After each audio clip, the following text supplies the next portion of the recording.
మనతో ఉన్న గెస్ట్ ఎవరంటే గణేష్ యాదవ్. సో ఎలా ఉన్నారండి? బాగున్నానండి. మంచిగా పచ్చ చొక్కా వేసుకొని భలే ఉన్నారు. ఉన్నదిగా ఈ మధ్యలో బాగా ఫేమస్ అవుతుంది కదా రైతు బిడ్డ, అందుకే పచ్చ తీసుకొని వచ్చి. అదే ఏదో సింక్ ఉన్నట్టుంది పచ్చ తీసుకున్నారు. రైతు బిడ్డ కాబట్టి పచ్చ తీసుకొని వచ్చి.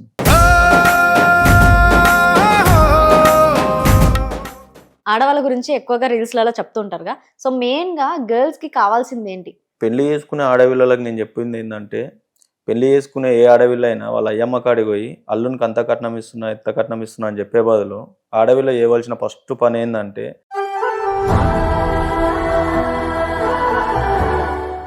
ఇప్పుడు చుట్టాలు చెప్పండి.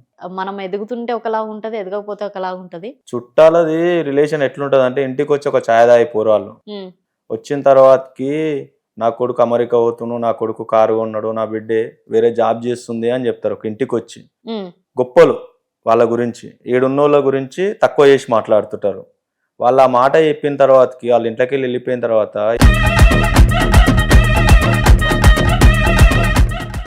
మీ లైఫ్ జర్నీలో మోసపోయినా ఏమన్నా ఉన్నాయా? మోసపోయినట్టే ఉన్నాయండి. ఫ్రెండ్షిప్లలో చిన్న చిన్న మధ్యలో ఉండి పైసలు ఇప్పించి ఆగమవుడు. పైసలు తీసుకున్న వాళ్ళు బాగానే ఉంటారు, ఇచ్చిన వాళ్ళు బాగానే ఉంటారు. ఇప్పుడు పైసా తీసుకునేటప్పుడు ఓడైన అప్పులోడు మర్యాద అలా ఉంటది. అన్న అమౌంట్ అన్న మర్యాద తీసుకునేటప్పుడు అన్న అని ఉంటది, వచ్చి కూర్చొని మాట్లాడే విధానం వేరే ఉంటది. ఆ పైసలు మనం రిటర్న్ అడిగేటప్పుడు వాడు ఇచ్చేటప్పుడు ఆ విధానం వేరే ఉంటది, చేంజ్ అయిపోతాడు. పైసలు ఎడిపోతున్నాం మేము. వెల్కమ్ టు మనం టీవీ. మనతో ఉన్న గెస్ట్ ఎవరంటే, ఇప్పటిదాకా అన్ని ప్రొఫైల్స్ ఇన్ఫ్లుయెన్సర్స్ అని ఒక్కొక్క ప్రొఫైల్ ఒక్కొక్క డిఫరెంట్ ఉంటుంది. సో ఈయన ప్రొఫైల్ వచ్చేసి ఒక విలేజ్ స్టైల్ అండ్ ఒక యూనిక్ స్టైల్. చాలా మందికి అంటే ఒక కంటెంట్ ఇస్తారు, వల్గర్ గా ఉండదు, ప్లస్ అన్వాంటెడ్ అస్సలు ఉండదు, ఒక కంటెంట్ ఉంటుంది ప్రొఫైల్ చూస్తే. సో ఐడి తెలిసిపోయి ఉండొచ్చు, గణేష్ యాదవ్. ఈ మధ్య బాగా వైరల్ కూడా అవుతున్నారు కొన్ని కొన్ని కంటెంట్ల వల్ల. సో ఎలా ఉన్నారండి? బాగున్నానండి. బాగున్నారా? బాగున్నాను. మంచిగా పచ్చ చొక్కా వేసుకొని భలే ఉన్నారు. ఉన్నదిగా ఈ మధ్యలో బాగా ఫేమస్ అవుతుంది కదా రైతు బిడ్డ, అందుకే పచ్చ తీసుకొని వచ్చి. అదే ఏదో సింక్ ఉన్నట్టుంది పచ్చ తీసుకున్నారు. రైతు బిడ్డ కాబట్టి పచ్చ తీసుకొని వచ్చి. ఓకే, అంటే అట్లా సెంటిమెంటా ఏంటి? ఏం లేదు, నార్మల్ గా సింక్ అయిపోయింది చెప్పేశాను, అంతేనా? ఓకే, మీ విలేజ్ బ్యాక్గ్రౌండ్ ఏంటి? ఎక్కడి నుంచి స్టార్ట్ అయింది మీ లైఫ్ జర్నీ? విలేజ్ అంటే మాది చౌటుప్పల్ అండి. డాడీ మమ్మీ వ్యవసాయం చేస్తారు, నేను వచ్చి ఇక్కడ వర్క్ చేసుకుంటాను అంతే. ఓకే, ఇప్పుడు ప్రెసెంట్ మీరు చేస్తున్న వర్క్ ఏంటి? నేను జాబ్ చేస్తాను. జాబ్ చేస్తున్నారు, ఓకే. ఏ జాబు? జాబు అంటే క్రెడిట్ కార్డులకు సంబంధించింది. ఓకే, అంటే క్రెడిట్ కార్డ్ అంటే నిజంగా కట్టని వాళ్ళు బిల్స్ ఇలాంటి కొన్ని కొన్ని స్ట్రగుల్స్ ఉంటాయి. సో అవన్నీ అంటే కొందరు ఉండి కట్టలేక ఉంటారు, కొందరు కావాలని టైం పాసులు చేస్తుంటారు. వాటిపైన ఏమైనా మాట్లాడతారా? ఏం లేదని వాటిపైట మనం ఇప్పించే వరకు మన బాధ్యత అంతవరకు. అంతేనా? అంటే మనం డిస్ట్రిబ్యూటరు, మన కమిషన్ బేస్ వస్తుంది, ఇప్పించే వరకు అంతే మన జాబ్. ఓకే, మీ లైఫ్లో అంటే మీరు స్టడీ చేసింది కానీ, స్కూలింగ్ కానీ, కాలేజ్ కానీ అదంతా ఎక్కడ? అంతా ఊర్లోనే చేశాను. అంతా ఊర్లోనే? అంతా ఊర్లోనే, అంతా గవర్నమెంట్ లోనే. ఓకే, బంకులు కొడుతుండేనా? పక్కా కొడుతుంది. ఏం చేస్తుండే బంక్ కొట్టి? ఏముంటదని అందరు చేసినట్టే బంక్ కొట్టాలి, మూవీకి పోవాలి, లేదా ఏదన్నా వాగులు ఏమన్నా ఉంటే పోవాలి, ఈత కొట్టాలని.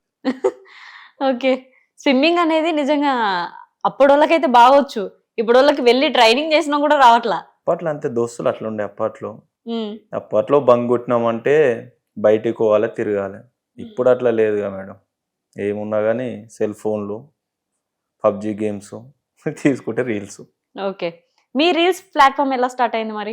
నాకు ఇంట్రెస్ట్ అండి, యాక్టర్ కావాలని బాగా ఇంట్రెస్ట్ ఉండే. ఓకే, దాన్ని బట్టి టిక్ టాక్ వెళ్ళి స్టార్ట్ చేసి. టిక్ టాక్ నుంచి స్టార్ట్ చేశారు, కానీ టిక్ టాక్ లో క్లిక్ అయినంత ఇన్స్టాగ్రామ్ లో అవ్వడం చాలా కష్టం కానీ ఏదో దేవుడు కలిగించిండు. టిక్ టాక్ లో గిట్ట 100K వచ్చింది, అప్పట్లోనే వెళ్ళిపోయింది అది. మళ్ళా ఇన్స్టాలో మళ్ళీ సేమ్ వచ్చేసింది. ఇప్పుడు ఇన్స్టాగ్రామ్ లో అంటే మీకు వచ్చే కామెంట్స్ కానీ, మీకు వచ్చే రిక్వెస్ట్లు కానీ ఎలాంటివి? నాకు ఏ కామెంట్ ఇప్పటి వరకు అయితే బ్యాడ్గా రాలేండి. ఒక 100 కామెంట్లు ఉంటే ఏదో 1-2 ఏమన్నా వచ్చిండొచ్చు, కానీ మాక్సిమం అయితే నాకు బ్యాడ్ కామెంట్లు రాలేదు. దాన్ని బట్టి మనం మనకు వస్తే ఏమన్నా చెప్పగలుగుతామేమో, కానీ రాలేదు మనకైతే. అంటే గుడ్ గా ఎలాంటివి అంటే ఇలా చెయ్యండి, ఇలా చేయండి, నాకు చెయ్యండి బాగున్నాయి అన్న, సూపర్, మంచి కంటెంట్, ఒక ఆడవాళ్ళ గురించి కొట్టినా, మగవాళ్ళ గురించి కొట్టినా మంచిగా ఉన్నాయి, అంతవరకు వచ్చిన నాకు సూపర్ అంతే ఉన్నాయి నా కామెంట్లో, కానీ బ్యాడ్గా అయితే రాలేదు. ఏదో వస్తే 1-2 దానికి ఒక డీపీ ఉండదు, వేస్ట్ అది అంతే. డీపీ ఉండదు, ఫాలోవర్స్ ఉండరు అందులో. ఉమ్, తెలిసిన వాళ్ళు, మన రిలేషన్ కావచ్చు, మన ఫ్రెండే కావచ్చు, మన పక్కన ఇంటి వాళ్ళు గిట్ట కావచ్చు, ఫేక్ ఐడి చేసుకుంటారు, పెడతారు ఓర్వాక్ అంతే. అది అంతే అంటారు. బయట ఓడి పెట్టాడు అట్లాంటివి. దాన్ని బట్టి నిజంగానే అర్థమైపోతుంటదిగా ఫేక్ ఐడి ఫాలోవర్స్ లేకుండా. అంతే కదండి. ఫేక్ ఐడి అంటే ఇప్పుడు మనకు అందులో ఒక వీడియో ఉండదు, ఒక డీపీ ఉండదు. ఉమ్, అనొద్దు ఈ మాటలు, కానీ అట్లాంటివి వాడు ఏంటంటే పుట్టినా కానీ వానికి అయ్యమ్మ ఊరో తెలియదు అన్నట్టు లెక్క అది. మనకంటూ ఒక క్లారిటీ ఉంది, ఒక ఫోటో ఉంటుంది, మన పేరు ఉంటుంది, మన ప్రొఫైల్లో 4 డీపీలు అవి ఉంటాయి. అందులో ఏమి ఉండదు, అందులో పెడతారు బ్యాడ్ కామెంట్లు అంతే. మీ జర్నీలో, మీ లైఫ్ జర్నీలో మోసపోయిన ఏమన్నా ఉన్నాయా? మోసపోయినా అయితే ఉన్నాయండి ఫ్రెండ్షిప్లలో, చిన్న చిన్న మధ్యలో ఉండి పైసలు ఇప్పించి ఆగమవుడు, ఉమ్, ఇట్లా దోస్తాన్లా. పైసలు తీసుకున్న వాళ్ళు బాగానే ఉంటారు, ఇచ్చిన వాళ్ళు బాగానే ఉంటారు. అదే అంటున్నాను కదండి, పైసలు ఇచ్చిన వాళ్ళు బాగానే ఉంటారు, తీసుకున్న వాళ్ళు బాగానే ఉంటారు. మనం ఏదో ఏతులకు పోయి మధ్యలో ఉండి అమౌంట్ ఇప్పించేసి మనోడే రాయుడు మనోడే ఇయ్యి నేను చూసుకుంటా అంటాం. వాడు తీసుకున్నంత వరకు మర్యాద ఓ తిరిగి ఉంటుంది, తీసుకున్నాక ఓ తిరిగి ఉంటుంది. ఇచ్చినోడేమో మన మీద మొత్తుకుంటాడు, తీసుకున్న కాడికి పోయి మనం అడగాలి. మధ్యలో మనం నలిగిపోవాలి తప్ప అమౌంట్ రాదు. ఇప్పుడు రాకుండా అయిపోయినాయి ఉన్నాయా? నేను వసూలు చేసేస్తాను. మీరు వసూలు చేసేస్తారు? 100% వదిలిపెట్టే ప్రసక్తే లేదు, అది ఎంత దూరమైనా సరే. ఓకే, కానీ స్ట్రగుల్ మనం కూడా పడాల్సి వస్తుంది. స్ట్రగుల్ అదే అన్న, పేరు ఒకటి గలీజ్ అయిపోతుంది ఆడ. ఇప్పుడు పైసా తీసుకునేటప్పుడు ఓడైనా అప్పులోడు మర్యాద అలా ఉంటుంది. అన్న అమౌంట్ అన్న, మర్యాద తీసుకునేటప్పుడు అన్న అని ఉంటుంది, వచ్చి కూర్చొని మాట్లాడే విధానం వేరే ఉంటుంది. ఆ పైసలు మనం రిటర్న్ అడిగేటప్పుడు, వాడు ఇచ్చేటప్పుడు ఆ విధానం వేరే ఉంటుంది, చేంజ్ అయిపోతాడు వాడు. పైసలు ఎడిపోతున్నాం మేము, నువ్వాకి ఇచ్చినావు పైసలు, ఇలా చేంజ్ అయిపోతుంది ఎమ్మటే. అదొకటి, మనిషి ఎదుగుతుంటే కొన్ని చేంజెస్ ఉంటాయి. అవును, అదెలా? అదే చెప్తున్నాను కానీ మనిషి ఎదుగుతుంటే మనోడే మనకు ఓర్వాడు. మనము మనోడు అనుకున్నోడే మనకు పగోడు అవుతాడు లాస్ట్కు. అదే చెప్తున్నా కదా, మనం మనిషి ఎదుగుతుంటే, ఎగ్జాంపుల్ మన పక్కనోడు మనోడే ఎదుగుతుంటే మనోడు ఓర్వాడు, వీడు ఎట్లా ఎదుగుతారా అని. పక్కనోడు ఎదిగిండు అనుకో, వాని గురించి వీడు డీపీలు పెట్టుకుంటాడు, స్టేటస్లు పెట్టుకుంటాడు, తెలిసినోడు రాని గొప్పలు చెప్పుకుంటాడు, మనోడి గురించి చెప్పాడు. అదే ఈగోతనం అది. ఆడవాళ్ళ గురించి ఎక్కువగా రీల్స్ లలో చెప్తుంటారుగా, సో మెయిన్ గా గర్ల్స్ కి కావాల్సింది ఏంటి? పెళ్లి చేసుకునే ఆడవిళ్ళకి నేను చెప్పింది ఏంటంటే, పెళ్లి చేసుకునే ఏ ఆడవిల్ల అయినా వాళ్ళ అయ్యమ్మ కాడికి పోయి అల్లునికి అంత కట్నం ఇస్తున్నా ఇంత కట్నం ఇస్తున్నా అని చెప్పే బదులు, ఆడవిల్ల చేయవలసిన ఫస్ట్ పని ఏంటంటే, నువ్వు ఇచ్చే కట్నంలో ఎంత ఇవ్వగలుగుతావో అంతలే నాకు ఇల్లు ఇప్పి అని అడగాలి. ఎందుకంటే పెళ్ళైన తర్వాతకి అత్తగారింటికి పోయినాక అత్త ఒక మాట అన్నా, చేసుకున్న భర్త ఒక మాట అన్నా, ఇంట్లోకి వెళ్ళిపోయేది నీ ఇల్లు కాదు అంటారు. అదే అయ్యమ్మ కాడికి వస్తే నీకు పెళ్లి చేసి పంపించినాము, ఈడికెళ్ళి వెళ్ళిపో అని అయ్యమ్మ అంటారు. ఇప్పుడు ఆమె ఎక్కడ పోవాలి? అదే ఒక ఇల్లు ఉందనుకో, ఎవరేమన్నా ఆమె ఇంట్లోకి వెళ్ళిపోవాలి, ఆమె పేరు మీద ఇల్లు ఉంటే. అది ఒక్కడైతే నేను చెప్పగలుగుతాను. ఓకే, ఇప్పుడు చుట్టాలు చెప్పండి. చుట్టాలతోని అంటే మనం ఎదుగుతుంటే ఒకలా ఉంటది, ఎదగకపోతే ఒకలా ఉంటది. చుట్టాలది రిలేషన్ ఎట్లుంటుంది అంటే, ఇంటికి వచ్చి ఒక ఛాయ్ తాగి పోరాళ్ళు, వచ్చిన తర్వాతకి నా కొడుకు అమెరికా పోతున్నాడు, నా కొడుకు కారు కొన్నాడు, నా బిడ్డే వేరే జాబ్ చేస్తుంది అని చెప్తారు. ఒక ఇంటికి వచ్చి గొప్పలు వాళ్ళ గురించి, ఏడున్నోళ్ళ గురించి తక్కువ చేసి మాట్లాడుతుంటారు. వాళ్ళు ఆ మాట చెప్పిన తర్వాతకి వాళ్ళ ఇంట్లోకి వెళ్ళిపోయిన తర్వాత ఇంట్లో ఎంత వారైతుంది అనేది వాళ్ళకి తెలియదు. ఇంట్లో వచ్చి కొట్లాటలు పెట్టిపోతారు. వాళ్ళ ఇంటికి పోతాడు ఏముండదు, ఆయన కొడుకే వాళ్ళ మాట వినడు, కానీ పక్కనోని కాడికి వచ్చి చెడగొట్టేసేయాలి. ఇదే ఇప్పుడు నడుస్తున్న జనరేషన్ చుట్టాలలో. ఇంటికి వచ్చి ఒక ఛాయ్ తాగి సైలెంట్గా వెళ్ళిపోరు. ఓకే, మీ లైఫ్ లో మ్యారేజ్ అయ్యింది? నాకు మ్యారేజ్ అయిందండి. Love marriage? Arrange marriage. Arrange marriage. Okay, first పెళ్లి చూపులకే ఓకే అయిందా? నాకు అయ్యింది ఒకటే పెళ్లి చూపులు, మ్యారేజ్ గిట్ ఒకటే అయింది. ఓకే ఓకే, అంటే లవ్ స్టోరీస్ ఏం లేకుండేనా? నాకేం లేవండి లవ్ స్టోరీస్ గిట్ట. అప్పట్లో కాలేజీలో గిట్ట ఏం లేవు. మాది బాయ్స్ ఉండే, బాయ్స్ కాలేజ్. ఓకే, అందువల్ల లవ్ లవ్ మ్యారేజ్ బెస్ట్ అంటారా, అరేంజ్ మ్యారేజ్ బెస్ట్ అంటారా? రెండు బెస్టే నన్ను అడిగితే. రెండు బెస్టే. లవ్ మ్యారేజ్ చేసుకున్న వాళ్ళేమో ఒక నెల తర్వాత 2 నెలల తర్వాత స్టార్ట్ అవుతుంది ఇంట్లో వారు కొట్లాటలు. అరేంజ్ మ్యారేజ్ చేసుకునేటోళ్ళేమో 6 నెలల తర్వాత స్టార్ట్ అవుతుంది. ఈ రెండు బెస్టే. మీ ఇంట్లో స్టార్ట్ అయిపోయిందా? చిన్న చిన్న అయితేనే ఉంటాయండి కొట్లాటలు, కామన్. పెళ్లి అయినాక ఏ ఇంట్లోనైనా, ఏ ఇంట్లోనైనా కామన్. లవ్ లో అండర్స్టాండింగ్ ఇదంతా ఉండాలి అని అంటారు. మీ దృష్టిలో లవ్ లో ఏముండాలి? ఒక్కరినొకరు అర్థం చేసుకునేది ఉండాలండి, వేరేది ఏముండదు. అంతా లవ్. పెళ్ళి అయ్యే వరకే లవ్ అవుపిస్తుంది, పెళ్ళి అయినాక ఇంట్లో రోజు వారే అవుపిస్తుంది, ఏం అవుపియదు. ఓకే, మరి భార్యాభర్తలు కరెక్ట్ గా ఉండాలి, గొడవలు పడొద్దంటే? భార్యాభర్తలు కరెక్ట్ గా ఉండాలంటే, భర్త 10,000 జీతం చేసినా 20,000 జీతం చేసినా ఇంటికి వచ్చిన తర్వాతకి భర్తని ఉన్న దాంట్లో వచ్చిన దాంట్లో ఈమె ఖర్చులు ఎల్లదీసి దీంతోటే ఆనందపడ్డదనుకో భార్యాభర్తలకు ఎప్పుడు కొట్లాటలు రావండి. పక్కన వాళ్ళని చూసి ఎప్పుడైతే ఆశ పెంచుకుంటుందో వాళ్ళు అది కొన్నారు వాళ్ళు ఇది చేసిరు అని అందరి రాతలు ఒక తిరిగి ఉండేవి. అప్పుడే వారు వస్తుంది. వచ్చేదే నాకు 20,000, అందులో నువ్వు ఆశ కోతివి ఉన్నాయి, ఇటు సరిపోవు కదా రూమ్ రెంట్లు అవి ఇవని, అప్పుడే కొట్లాటలు వస్తాయి. ఓకే, ఈ రోజుల్లో కేసెస్ కూడా అన్ని ఆ విధంగానే అవుతున్నాయి. ఈ రోజుల్లో ఎక్కువైనాయి. చెప్పిన కదా, ఒకప్పుడు ఏషమ్మ, మంగమ్మ, లింగమ్మ అమ్మల పేర్లు, మహాలక్ష్మి, శ్రీలక్ష్మి అని, లేకపోతే మహాదేవి, శ్రీదేవి దేవతల పేర్లు, లక్ష్ముల పేర్లు ఉండేది. అప్పట్లో భర్త భార్యకి ఎంత వారైనా విడాకులు, విడిపోడు ఇట్లాంటివి ఏమి ఉండకపోయేది, కొట్లాడుకునేది, కలిసిపోయేది. ఇప్పుడు అట్లా కాదుగా అండి. అంతెందుకు మన ఇంట్లో మన పేరెంట్స్ స్టోరీసే చూస్తుంటాము. ఇప్పుడు అట్లా కాదు కదండి. ఇప్పుడు ఏంజల్ గర్ల్స్, డాడీ కా ఫ్రెండ్స్ లిటిల్, డేంజర్ గర్ల్, ఇప్పుడు మొత్తం రౌడీ గర్ల్ ఇట్లా అయిపోయారు. అందుకే ఎక్కువ రోజులు ఉండట్లేదు. ఓకే, ఇప్పుడు ఎగ్జాక్ట్లీ ఇన్స్టాగ్రామ్ లో చాలా అల్గోరిథమ్స్ వస్తున్నాయి. చాలా కొత్త కొత్త పర్సన్స్ వస్తున్నారు, కొత్త కొత్త కంటెంట్లు. అవన్నీ చూస్తుంటే మీకేమనిపిస్తుంటది? నేను మాక్సిమం నాకు నచ్చకుంటే ట్రోల్ చేసేస్తా. అవి చూసినప్పుడు నాకు అనవసరం, ఒకరికి కామెంట్ పెట్టా. నేను వాళ్ళ వీడియోలకు ఏది కామెంట్ చేయ, ఏ ట్రోల్ చేయ, నచ్చకుంటే పైకి స్విప్ చేసేస్తా, అంతవరకే. నేను అంటే ఎలాంటివి నచ్చవు? చాలా మంది లైక్ల కోసం వీడియోలు అమ్మాయిలు మరీ విపరీతంగా కావాలని ఎక్స్పోజింగ్ చేసుడు, కావాలని చేస్తున్నారు. అది ఒక లైక్ల కోసమే, అది వేరేది ఏమి ఉండదు, అందులో వచ్చేది ఏమి ఉండదు. మళ్ళీ అది నచ్చదు నాకు, ఎక్స్పోజింగ్ చేసుడు, చూపించుడు ఎందుకు. ఇన్స్టాగ్రామ్ లో మీకు రిక్వెస్ట్లలో వచ్చే మెసేజ్లు ఎలాంటివి వస్తే? నాకు ఇప్పటికీ ఉన్నాయి మెసేజ్ చూపెట్టమన్నా. రిక్వెస్ట్లు అందరికి ఉంటాయి కానీ ఎలాంటివి వస్తుంటాయి? వస్తుంటే కలుద్దాం మీటు, లేకపోతే యాక్సెప్ట్ వస్తుంటాయి కానీ ఎవరు అమ్మాయిలా అబ్బాయిలా? అమ్మాయిలు చేస్తారు, అబ్బాయిలు చేస్తారు, చాలా చేస్తూనే ఉంటారు. కానీ ఇప్పుడు ఉన్న ఇన్స్టాగ్రామ్ లో ఎట్లుందంటే అది ఫేక్ ఐడియా తెలియదు, అది అమ్మాయి వాడుతుండో అబ్బాయి వాడుతుండో అది తెలియదు. ఐడియాలు అవును, అదొకటి నమ్మేటట్లేదు. మీరేమైనా ఫేస్ చేస్తారా ఇన్స్టాగ్రామ్ నుంచి? నేను ఫస్ట్ యాక్సెప్ట్ అయ్యాను. నేను టిక్ టాక్ లో చేసిన ఫేస్ అట్లాంటివి. ఎలాంటివి అంటే ఫేస్ అంటే డీపీ ఒకరిది ఉంటుంది, మనతో చార్జ్ చేద్దామని చూస్తారు. మనం ఏదో అన్న కలుద్దామని చార్జ్ చేసినాం అనుకో, తర్వాత ఆడు మనోడే అయి ఉంటాడు లాస్ట్కి వచ్చేసరికి. మా ఫ్రెండ్ గారు అట్లా చేసిండు ఒకప్పుడు. అందుకే ఫస్ట్ యాక్సెప్ట్ చేయండి. నేను యాక్సెప్ట్ చేసి రిస్క్ తీసుకున్నాను. అంటే ఒకసారి ఇప్పుడు అది మా రూమ్మేటే అన్నట్టు, బ్యాచులర్స్ ఉన్నప్పుడు ఫ్రెండే. ఇప్పుడు ఎట్లా ఉంటుంది, పక్క రూమ్ ఉన్నప్పుడు. ఇప్పటికి మ్యారేజ్ కాలే నాకు. వాళ్ళే చెప్తారు కదా తర్వాత ఎప్పుడో కూర్చున్నప్పుడు ఏదో సెట్టింగ్ ఓ దగ్గర. అవును, సిట్టింగ్లలో కూర్చుంటే అబ్బాయిలంతా ఎగ్జాక్ట్లీ ఏమేమి మాటలు మాట్లాడుకుంటారు? నిజాలు మాట్లాడతారు. నిజాలు? అవును, మా అబ్బాయిలు అయితే నిజాలు మాట్లాడతారండి. తాగినప్పుడు ఏ టాపిక్స్? అన్ని టాపిక్స్ మాట్లాడతారు. అప్పుడు తాగినప్పుడు హైదరాబాదే మాదవుతుంది. అవునండి, తాగినప్పుడు హైదరాబాదే మాదవుతుంది. ఇంకో విషయం చెప్తా, మీరు కరెక్ట్ అడిగారు. ఇది చుట్టాలలాగానే నిన్న ఫంక్షన్కి పోయినప్పుడు కొందరు ఎట్లుంటారంటే మా మొగోళ్ళే.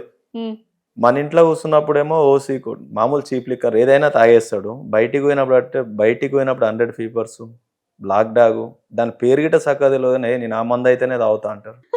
నిజమండి, ఇది మాత్రం ఫంక్షన్కి పోయినప్పుడు చూపించుకోవాలని అంతే. మీరేం తాగుతారు? నేనేం తాగానండి, నేను మంది అయితే అలవాట్లేదు. నాకు తాగితే ఎప్పుడన్నా బీర్ తాగుతాను. ఓకే, దాచేదేముందండి, బీర్ తాగుతాం. ఎందుకు అంటే మీరు కూడా వెళ్తుంటారు కదా ఫంక్షన్స్ కి, అందుకే కదా తాగుతాం అని చెప్తాను బీరు. అందుకే బియర్ తాగుతారు. ఓకే, ఎప్పుడైనా స్టంట్లు చేశారా తాగేసి? నేను అట్లాంటివి పోనండి, స్టంట్లు చేసుడు ఇట్లాంటివి ఏముండే. అంటే బైక్ మీదనే కాదు, నార్మల్ గా మాటల్లో కానీ గొడవలు కానీ? గొడవలు మ్యారేజ్ గా ముందు మస్తు కానీ అండి, కొట్లాటలు కామన్ కదా. అప్పుడు వినం కదా, పెళ్లిగా ముందుకు వాళ్ళకి వినపోయేది, ఏది మాట అంటే పడపోయేది. కానీ మ్యారేజ్ అయినాక అన్నిటికీ అగ్రి అయి ఉండాలి, మాట అన్నా పడాలి. ఎందుకంటే మనం నమ్మి ఒకరు వచ్చారు కాబట్టి. ఓకే, అంటే చిన్న గొడవ నుంచి స్టార్ట్ అయినా కూడా వదిలే పరిస్థితే లేకుంటుండే కదా. తాగానే కాదు, వారు నార్మల్గా అయినా ఎవరన్నా వచ్చి మన ఈగో కట్ చేసినట్టు మాట్లాడితే, నా విషయం ఎట్లుంటుంది అంటే, చిన్నోన్నైనా పెద్దోన్నైనా అన్న అనే పిలుస్తాను నేను. వీడు అన్న అని మనం విలువ ఇచ్చినప్పుడు వాడు మనం తక్కువ చేసి చూసిండు అనుకో, ఈగో నట్ చేసిండు అనుకో, కథ వేరే ఉంటుంది తర్వాత. ఓకే, అది మాత్రం నిజం చెప్తున్నా. కథ కేసులు దాకా ఏమైనా పోయినాయా? ఏదో ఊర్లలో పోయినాయి. ఏమేమి కేసులు ఉంటాయి? ఏముంటాయండి, ఏం కేసులు ఏముండే, రౌడీ కేసు అంటే రౌడీ షీటర్ అని కేసు ఏముండే, ఏదో కామన్ కదా. ఇప్పుడు చిన్న కొట్లాట అయితే అదే, దాంట్లో వేసేది ఏముండదు. బండి మీద పోతుంది, తాకినా పోయి అదే కేసు, నార్మల్గా పోయిన అదే కేసు. ఊర్లో ఉన్నట్టుంది ఒకటి. పోయారా ఎప్పుడైనా జైలుకి? నేను జైలుకి ఏమో, చిన్న కేసులు అంతే. పెద్ద మన పని మన కథ అంతవరకే అండి, పోలేదు. ఉన్నాయి చిన్న. ఓకే, ఇప్పుడు మ్యారేజ్ అయింది కాబట్టి ఇంట్లో కొట్లాటలు కానీ అంటే అందరి లైఫ్లో అందరి దగ్గర జరుగుతూనే ఉంటుంది. బేసిక్గా ఏ విషయంలో గొడవ వస్తుంటుంది? అబ్బాయిలకైతే ఒకటి పైసా విషయం, రెండోది అమ్మాయి విషయం. దాని మించి ఇంకో గొడవ అనేది ఏమి ఉండదు ఇక్కడ. అబ్బాయిల విషయానికి వస్తే ఇక అమ్మాయిల విషయం అంటే మాకు తెలియదు, కానీ అబ్బాయిలు అయితే ఆ రెండే. ఓకే, పైసా అనేది చాలా ఇంపార్టెంట్ అట్లా. 100% ఇంపార్టెంట్ అండి. పైస ఉంటేనే వాల్యూ. మన దగ్గర ఎంత పైస ఉంటే అంత విలువ ఇస్తారు ఈ రోజులలో మనుషులు. చెప్తున్నా కదా, పైస ఎంత ఉంటే అంత విలువ మన దగ్గర. అంటే అదంతా ఎప్పుడు అర్థమై ఉంటుంది? ఒక స్టేజ్కి వచ్చినప్పుడు అర్థమవుతుంది. చిన్నప్పుడు ఏదేదో అనుకుంటాం మనం, కలలు అంటాం, కానీ పెద్దగా అయినాక ఏం చేయలేము. ఏం చేయలేము అండి. మీరు స్టడీ ఎక్కడ దాకా చేశారు? నేను ఇంటర్ చేసిన, డిగ్రీ మధ్యలో ఆపేసిన. ఎందుకని? పరిస్థితులు, ఇంట్లో పరిస్థితులు. అప్పుడు తప్పదు, చేయాలి, పని చేయాలి. రెండే ఆప్షన్స్ ఇచ్చారు ఇంట్లో. కరెక్ట్ చదివి జాబ్ కొడతావా, లేదా ఇంట్లో ఏదైనా పని చేసుకుంటావా అని. ఫస్ట్ నా పని మెకానిక్ చేసినట్టు నేను. తర్వాత వేరే చిన్న చిన్న బిజినెస్ చేంజ్ చేసుకో. అంటే అప్పుడే డిసైడ్ అయ్యారా ఎంత చదివినా జాబ్ రాదేమో అని?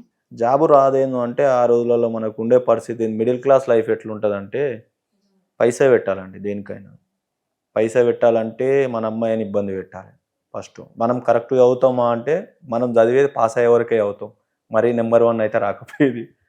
అందుకనే మధ్యలో నిర్ణయం తీసుకొని. చీటింగ్స్ కొడుతున్నానా ఎగ్జామ్లలో? చిట్టీలా? చిట్టీలు ఏం లేకుండా చదివేది బుక్కే పెట్టుకుంటున్నా.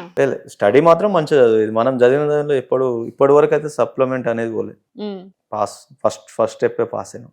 10th, inter first year, second. Okay. Degree మధ్యలో పోయినామా, సగం ఆపేసినాం అంతే. స్కూలింగ్ అంతా విలేజ్లోనే. స్కూల్ కానీ కాలేజ్ కానీ ఏదైనా బాయ్ స్కూల్. ఇప్పుడు ఈ స్టేజ్కి రావాలంటే ఎన్నో అప్ అండ్ డౌన్స్ కానీ, ఎంతో పెయిన్ కానీ, ఎన్నో ఫేస్ చేసి ఉంటారు.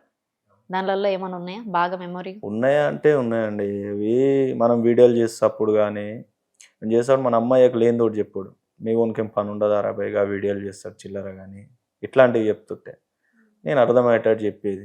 అట్లా కాదమ్మా, దానివల్ల ఏం కాదు, పేరు వస్తుంది, పైస వస్తుంది అని వాళ్ళకి ఆ విధంగా చెప్తేనే అర్థమవుతుంది. కాబట్టి ఆ విధంగానే చెప్పింది నేను. చేసారు. మీరు ఇంట్లో ఎంతో మెంబరు? మేము ముగ్గురు. మీరు ఎన్నో మెంబర్? నేను ఫస్ట్, తర్వాత చెల్లె, తర్వాత తమ్ముడు. చెల్లి మ్యారీడా? చెల్లె మ్యారీడ్. ఓకే. చిన్నపిల్లలతో తీస్తాను వీడియోలు, వాళ్ళ చెల్లె కొడుకు బిడ్డని. అవునా? ఓకే. ఇప్పుడు ఎలా ఉంది లైఫ్ మరి? హ్యాపీ ఉందండి లైఫ్ అయితే, పర్లేదు మ్యారేజ్ అయినాక. కానీ ఎంత హ్యాపీ ఉన్నా అని పైకి చెప్పుకుంటున్నా కానీ లోపల ఫుల్ఫిల్ ఉండదు. ఉంటాయి చిన్న చెప్తున్నాను కదా, పక్కవి. మనం అనుకునేవి ఆశతో బతకాలి. ఈ రోజులలో మనసులో ఏముంది. ఈ రోజుల్లో మ్యారేజెస్ చేసుకొని సపరేట్ అయిపోతుంటారు. అవును. సో పేరెంట్స్ని కూడా ఇప్పుడు పెళ్లి చేసుకున్న అబ్బాయిని నేను మీ ఫ్యామిలీతో ఉండను, నేను సపరేట్ ఉంటేనే ఉంటాను అని ఇలా గొడవలు చేస్తుంటారు. అవును. వాళ్ళ విషయంలో ఏమైనా మాట్లాడతారు? వాళ్ళ విషయంలో మాట్లాడేది ఏమైనా ఉంది అంటే, ఆడవిళ్ళ పెళ్లి చేసుకునేటప్పుడు వాళ్ళ అయ్యమ్మ ఎంతనో ఇతరులను అయ్యమ్మ ఇటు అంతే అనుకోవాలండి. కానీ పెళ్లి కాగానే వీళ్ళకి చేంజ్ అవుతారు కొంతమంది. వచ్చి మనం అలాగా బతుకుతూ వచ్చి పోయేది ఏముండదు ఆడ, అంతే. అయ్యమ్మకు ఒక ఇద్దరు తగ్గుతారు అంతే, తినదానిలో తప్ప వేరేది ఏముండదు వాళ్ళ ఆలోచనలో. అదే చెప్తున్నా కదా, లేడీస్ది చాలా వరకు. ఇంకో విషయం నేను లేడీస్ చెప్పాలనుకుంటే, పెళ్ళి అయినాక చాలా మంది లేడీస్ వాళ్ళ ఇంట్లో ఏదైనా ఫంక్షన్ జరుగుతా, వాళ్ళ అమ్మగారి ఇంట్లో ఏమనే పెత్తానం చేయాలి, ఏదైనా ఫంక్షన్లో ఏదైనా పండుగ జరిగినా ఏమనే మెయిన్ ఉండాలని కోరుకుంటుంది కదా. అటు సైడు పిల్లగాని సైడ్ చేసుకున్న భర్త సైడ్ గిట్ట ఆడవిల్లో ఉంటుంది కదా, ఆడ అక్కో చెల్లో ఉంటుంది కదా, వాళ్ళు చేస్తే వీళ్ళకు పానం అనేది ఓర్వరు వీళ్ళు. అది ఎందుకనేది నాకు అర్థం కాదు, ఇప్పటికిట అర్థం కాదు. డైలాగులు కూడా ఒట్టి పెట్టిన నేను, నాకు ఎందుకు అర్థం కాదు. అది ఏ ఇంటికైనా ఆడవిల్లనే కదా అని. ఓకే. ఈ రోజుల్లో లవ్ వేస్ట్ అండి. ఈ రోజులలో లవ్ వేస్ట్, అట్రాక్షన్ అంతే. ఇప్పుడు ఒకప్పుడు లవ్ ప్రాణాలు ఇచ్చేటట్టు ఉండేది, ఇప్పుడు లవ్ ప్రాణాలు తీసేటట్టు ఉంది. ఒకప్పుడు లవ్ ప్రాణాలు ఇచ్చేటట్టు ఉండేది ఒకరి కోసం ఒకరు, ఇప్పుడు తీసుకునేటట్టు ఉన్నారు. అంటే తీసుకునేటట్టు ఉన్నారా, డెప్త్ ఉన్నారా? డెప్త్ అంటే అదే చెప్తున్నాను కదా, ప్రాణాలు తీసుకునేటట్టు ఉన్నారు. అంటే కొందరు నమ్మించి చంపేస్తున్నారు, కొందరు నమ్మించి మోసపోతున్నారు, వీళ్ళే చచ్చిపోతున్నారు. అది అంతే కదా. ఓకే. అంటే మీరు పాస్ట్ జనరేషన్ నుంచి ఉన్నారు, అంటే ఆ జనరేషన్ కల్చర్ కానీ అదంతా మీకు తెలుసు, చిన్నతనంలోనే అన్ని చూసారు కాబట్టి. ఆ జనరేషన్కి ఈ జనరేషన్కి అసలు ఏమనిపిస్తుంది మీకు? చెప్తున్నా కదండి, ఆ జనరేషన్లో ఏదున్నా ఉన్న దాంట్లో చదువుకునేది, మనకున్న దాంట్లో ఆశ లేకపోతే. ఇప్పుడున్న జనరేషన్లో ఆశలు ఎక్కువైనాయి, చదువుకోవట్లే అంతే. పక్కనోడు బిల్డింగ్ ఉన్నాడా మనం కొనాలి, అప్పు చేయి అంతే, లాస్ట్కి చచ్చిపోవాలి అవి చేసి ఆశకు అంతే. ఇంకొకటి అమ్మతో కలిసి ఉన్నంత అత్తతో కలిసి ఉండరు. అత్త ఎంత మంచిగా ఉందామని చూసినా కూడా కలిసి ఉండరు. వాళ్ళిద్దరికి పడదండి ఎప్పుడు, అదేందో ఆడ రాసి పెట్టుకుంటారేమో, కనీసం ఆ బౌండింగ్ లో వెళ్ళరు కదా. ఇంత మంచి అత్త కూడళ్ళైనా ఇద్దరికి వారు నడుస్తూనే ఉంటది. చెప్తున్నా కదా, ఒక మగవాడు బయట ఎంత పెద్ద యుద్ధాన్నైనా గెలిచి వస్తాడు, కానీ అత్త కోడళ్ళ నొల్లి అయితే మాత్రం ఆ యుద్ధం మధ్యలో అయితే గెలవలేడండి ఆ వార్లో. ఇంకొకటి, ఈ రోజుల్లో తల్లిదండ్రులకి చాలా మంది, ఈ టీనేజ్ వాళ్ళు చాలా మంది దూరం ఉంటారు. అంటే అంత రెస్పెక్ట్ ఇవ్వరు, అంత కేర్ చేయరు. సో వాళ్ళ వాల్యూ ఎలా తెలుస్తుంది వాళ్ళకి? వాళ్ళ వాల్యూ ఎప్పుడు తెలుస్తుంది అంటే వీళ్ళు తల్లిదండ్రులు అయినప్పుడు తెలుస్తుంది వాల్యూ. అంతే అంటారు? అవును, ఏ తల్లిదండ్రులైనా మనం ఎప్పుడైతే వాల్యూ ఇయ్యామో, మనం తల్లిదండ్రులం అయి మనకు కొడుకో బిడ్డో ఒకటి దూరం నూకినప్పుడు ఆ వాల్యూ ఏందో తెలుస్తుంది. ఇంట్లో అయ్యమ్మకు అన్నం పెట్టనోడు గిట్ట బయటకు వచ్చి చాలా మంది గొప్పలు చెప్పేటోళ్ళు ఉన్నారు. నేను చెప్తా చిన్న విషయం, ఊరంతా అప్పులు చేసేటోడు ఒక తెల్లంగి వేసి కార్లో కూర్చొని అయ్యమ్మకు అన్నం గిట్ట పెట్టాడు. ఊరంతా అప్పులు చేస్తాడు, ఒక కార్లో దిగి తెల్లంగి వేసుకొని దిగిండంటే వాడు పెద్ద మనిషి, ఊరందరికి పెద్ద మనిషి అయిపోతాడు. ఉన్నది ఉన్నట్టుండి నిజాయితీగా మాట్లాడి అయ్యమ్మని చక్కగా చూసుకునేటోడు వేస్ట్ గాడు, మనకి వాల్యూ ఉండదు. ఇప్పుడు ఈ రోజులలో అయితే అదే నడుస్తుందండి ఈ జనరేషన్లో. సో మీరు యాదవ్ అని ఐడి పెట్టుకున్నారు, యాదవ్స్ కదా. అవును, యాదవ్స్ మీద ఏమన్నా డైలాగ్ కొట్టాలంటారా? మా యాదవులం ఎట్లుంటామంటే శ్రీకృష్ణుని వారసులం, మల్లన్న భక్తులం, మంచికి ముందుంటాం, చెడుకు దూరం ఉంటాం యాదవులం. ఓకే. ఈ రోజుల్లో బెట్టింగ్ యాప్స్ వేస్ట్ అండి, ఆడొద్దు అసలు. చాలా మంది ప్రాణాలు పోతున్నాయి. బెట్టింగ్ యాప్స్ అనేవి చాలా ఫ్రాడ్, అది చాలా ఫ్రాడ్. నాకు గిట్ట వచ్చింది ఫోన్ కాల్, 40,000 ఇస్తాం, ఫేక్ ఐడి ఇస్తాం, టెలిగ్రామ్లో ఇంతమందిని చేరిపియండి వచ్చింది. కానీ ఎందుకు ఒకళ్ళు పొట్టగొట్టి మనం సంపాదించుకుంటే ఏమొస్తుందండి? మనకు కాకుండా మన పిల్లలకన్నా తగులుతుంది ఆ పాపం, లేకపోతే మన అయ్యమ్మ కన్నా తగులుతుంది ఆఖరికి. ఎందుకు అట్లా చెయ్యొద్దు అంటున్నా, నా దృష్టిలో మాత్రం చెయ్యొద్దు అని చెప్తున్నాను నేను. సో ఫైనల్ గా మీ ఫాలోవర్స్కి ఏం చెప్తారు? నన్ను ఫాలో అని చెప్తాను. అంతే కదండి, అంతేనా? నన్ను ఫాలో అని చెప్తాం. థ్యాంక్ యూ అండి, థ్యాంక్ యూ సో మచ్. చూసారుగా ఇంటర్వ్యూ. నెక్స్ట్ ఇంటర్వ్యూతో మేము ముందుంటా. సైనింగ్ ఆఫ్ కీర్తి.